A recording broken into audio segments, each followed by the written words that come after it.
दूसरे सेमीफाइनल के रोमांचक मैच में जब शानदार मुकाबला देखने को मिला और एक काफी संघर्षमय मैच जहां आखिरी रन तक बस चंद बॉल बचे हुए थे और एक जोरदार संघर्ष देखने को मिला, लेकिन साउथ अफ्रीका अंततः मैच लूज कर गया और अब भारत का मुकाबला ऑस्ट्रेलिया की टीम के साथ होगा। ज्यादा जानकारी के लिए इस वक्त हमारे साथ हमारे स्पोर्ट्स एक्सपर्ट राकेश रंजन जी हैं। राकेश जी, वाकई में एक काफी रोमांचक मैच देखने को मिला। जी, बहुत ही रोमांचक मुकाबला था और एक वक्त तो मुझे ऐसा लगा कि साउथ अफ्रीका को चोकर्स कहा जाता है कि वो जब बड़े मैच आते हैं तो चोक कर जाते हैं। अंततः नतीजा भी वही आया।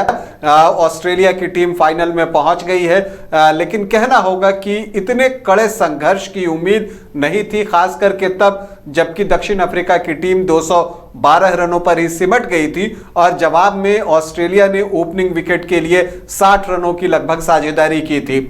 लेकिन ये क्रिकेट है और देखिए उदय, कितनी अच्छी बात है, ये आप कह सकते हैं कि क्रिकेट की खूबसूरती क्या है। 2 सेमीफाइनल खेले गए, दोनों ही नजदीकी मुकाबला हुआ। हालांकि भारत ने बड़े अंतर से मैच जीता 70 रनों से और ऑस्ट्रेलिया ने 3 विकेट से यह मुकाबला जीता। लेकिन आप देखिए 2 सेमीफाइनल, दोनों में एक संघर्ष देखने को मिला। एक जो मैच था वो हाई स्कोरिंग मैच था। भारत ने 397 रन बना दिए थे, जवाब में न्यूजीलैंड ने 327 रन बना दिए, तो लग रहा था कि रनों की बाढ़ आई हुई है। और वही दूसरा जो सेमीफाइनल हुआ, ठीक उसके उलट बिल्कुल भी जो है एक नजदीकी मुकाबला हुआ और ये लो स्कोरिंग मैच हुआ। दक्षिण अफ्रीका ने 212 रन बनाए और उसे बनाने के लिए ऑस्ट्रेलिया को संघर्ष करते हुए देखा गया और ऐसा लग रहा था कि अगर इस पिच पर 250 रन होते तो बाजी जो है वो दक्षिण अफ्रीका के भी हाथ लग सकती है। जबकि कल एक वक्त ऐसा था कि 397 का स्कोर भी छोटा दिखने लगा था। तो यही क्रिकेट की खूबसूरती है, जो दिन होता है, जो पिच होती है, उसी के अनुसार जो है ये खेल होता है और ये इस खेल को महान बनाता है। और इस महान खेल के एक बड़े टूर्नामेंट में अब भारत का मुकाबला जो है वो ऑस्ट्रेलिया से होना है, ये अब तय हो गया है। 2 टीमें जो कि अब फाइनल में भिड़ने वाली हैं, भारत और ऑस्ट्रेलिया। मॉडर्न डे क्रिकेट में जो सबसे बड़ी राइवलरी है वो इसी मुकाबले को कहा जाता है, between India and Australia. Australia और इंडिया के बीच जो भी मुकाबला होता है उसके लिए अब टैग लगाया जाता है सबसे बड़ी राइवलरी। और रिसेंट पास्ट में आप देखेंगे तो ऑस्ट्रेलिया और भारत के बीच जितने भी मुकाबले हुए हैं वो करीबी हुए हैं और वो जो दर्शक हैं उनको सबसे ज्यादा अपनी ओर आकर्षित कर रहे हैं। तो इससे बेहतर और कुछ नहीं हो सकता था। और अब जो है भारतीय टीम और ऑस्ट्रेलियाई टीम जो है वो फाइनल खेलेगी। आपको यह भी बता दूं कि भारतीय टीम अहमदाबाद पहुंच चुकी है और आज जब ऑस्ट्रेलिया ने ईडन गार्डन में मुकाबला जीता है तो उम्मीद रखिए कि अब वो भी अहमदाबाद पहुंचेगी, जहां नरेंद्र मोदी स्टेडियम, जो कि दुनिया का सबसे बड़ा क्रिकेट स्टेडियम है, वहां पर 1.25 लाख लोगों के सामने 19 नवंबर को इस विश्व कप का सबसे बड़ा मैच खेला जाएगा, यानी कि फाइनल होगा। लेकिन खैर, हम इसी मैच पर अगर बात करें उदय, जो कि ऑस्ट्रेलिया और दक्षिण अफ्रीका के बीच हुआ, तो देखिए दक्षिण अफ्रीका की टीम जो है वो पहले बल्लेबाजी करती है और अगर मैच से पहले भी बिना टॉस के अगर आप उनसे पूछते कि आप पहले क्या करना चाहेंगे तो वो बल्लेबाजी ही कहते। तो वो बल्लेबाजी करते हैं, तो जो उन्होंने चाहा था वो उन्हें मिल गया।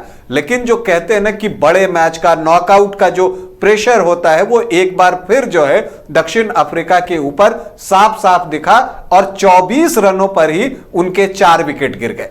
देखिए, जब बड़ा मैच होता है तो आप क्या चाहते हैं, जो आपके बड़े खिलाड़ी हैं वो परफॉर्म करें। भारत और न्यूजीलैंड का आप मुकाबला देखिए, जो बड़े खिलाड़ी हैं, विराट कोहली, उन्होंने शतक ठोका। रोहित शर्मा जो है वो बड़े खिलाड़ी हैं, उन्होंने किस तरह की अटैकिंग शुरुआत दी। जो बड़े खिलाड़ी हैं, मोहम्मद शमी, उन्होंने 7 विकेट लिए। मुश्किल अवसरों पर जो बड़े खिलाड़ी हैं, रविंद्र जडेजा, उन्होंने 3 क्रूशियल कैच पकड़े अंडर प्रेशर। तो यह काम होता है बड़े खिलाड़ियों का। लेकिन अगर आप दक्षिण अफ्रीका की टीम की तरफ देखें तो डीकॉक की अगर हम बात करें, जो कि इस पूरे वर्ल्ड कप में लगातार जो है स्कोर कर रहे थे और दूसरे हाईएस्ट रन गेटर थे इस विश्व कप में, वो आज क्या कर सके, कुछ भी नहीं, सिर्फ 3 रन बनाकर आउट हो गए। कप्तान बाबूमा वो क्या किए, उन्होंने तो स्कोरर को कोई कष्ट ही नहीं दिया, वो शून्य पर ही वापस पवेलियन लौट गए। वेंडार उन्होंने 6 रन बनाए। मार्करम जो उनके बड़े बैटर हैं मिडिल ऑर्डर के, वो 10 रन बनाकर वापस पवेलियन लौट गए। तो जब 24 रनों पर आपके 4 विकेट गिर जाते हैं तो फिर आपके लिए जो मुश्किलें हैं वो काफी बढ़ जाती हैं, और यही हुआ। उसके बाद ये तो मिलर और क्लासेन की जो एक साझेदारी हुई 95 रनों की, ये उसी की बदौलत दक्षिण अफ्रीका की टीम जो है 212 रनों तक पहुंच सकी। मिलर ही एकमात्र बड़े खिलाड़ी रहे जिन्होंने की आज बेहतरीन पारी खेली और शतक लगाया, लेकिन शतक लगाने के बाद वो आउट हो गए। अगर वो क्रीज पर रहते उन डेथ ओवर्स में जो 2-3 ओवर्स बचे हुए थे तो हो सकता है कि और तकरीबन 20 रनों का एडिशन दक्षिण अफ्रीका के स्कोर में हो सकता था।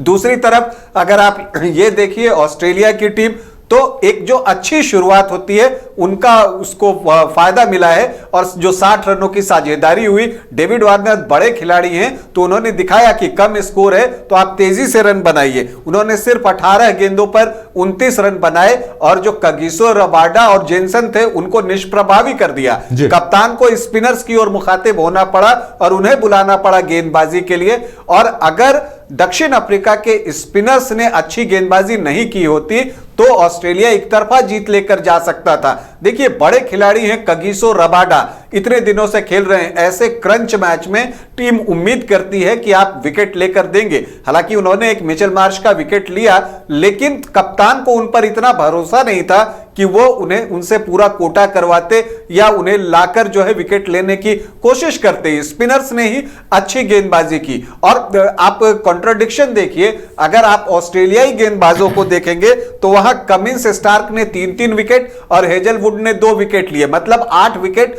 पेस बॉलर्स ने लिए, जबकि दक्षिण अफ्रीका के पेस बॉलर्स जो है उस तरह का प्रभाव छोड़ने में सफल नहीं हो सके। लेकिन स्पिनर्स की बात करें, केशव महाराज, शमसी और यहां तक कि पार्ट टाइम स्पिनर मार्करम ने काफी अच्छी गेंदबाजी की। तो यह बताता है कि इस पिच पर स्पिनर्स के लिए भी मदद थी, पेस बॉलर्स के लिए भी मदद थी, और मिलर ने जिस तरह की पारी खेली या हेड ने जिस तरह की पारी खेली वो बताता है कि अगर बैटर्स अपने आप को अप्लाई करते तो इस पर रन भी थे।